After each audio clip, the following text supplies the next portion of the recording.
can I tell you all about an experience, man, that was one of the most life-changing experiences I ever had in my life as a man that I wish that every man can have? It was with my father. And that's a soft spot with a lot of us men because we try to act like we don't really need our dads, especially if they weren't in our lives. But man, the truth of the matter is, man, they hold so much power over us to be able to move to the next level in life and our relationships, our intimacy with others anyway. So me and my dad were close as long as I was a kid, and then my parents got divorced. When my parents got divorced, man, it just got complicated, man. I didn't know, if I should take sides or not because of the way that things went down. And my father and I became estranged for a little while. Things got very tense, and man, I could feel the absence of the relationship.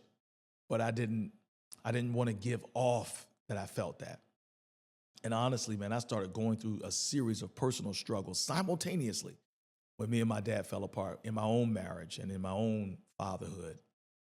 And so this blew my mind, man. So me and my dad, man, God just arranged for us to have a conversation. It was one of those knockdown, drag out, come to Jesus, crying, snotting in his car. He was driving, I think it was like a 2000 Pontiac GTO black coupe, and we were sitting in that car and we were just talking and we were getting it out.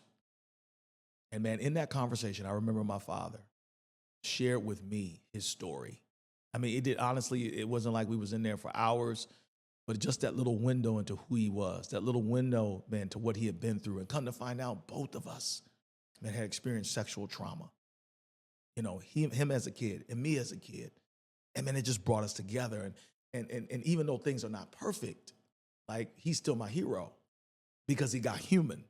Oh man, y'all, listen. And a lot of you may not be able to have that conversation. You may not be blessed to have that conversation because of the circumstances and situations that you're in may prevent that. But make peace with your father, number one. Number two, and make peace with your kids. Man, have them conversations with them. And set them free from the frustration and the questions that they have in their minds about themselves. And man, you literally will break cycles when you do those two things. All right, peace.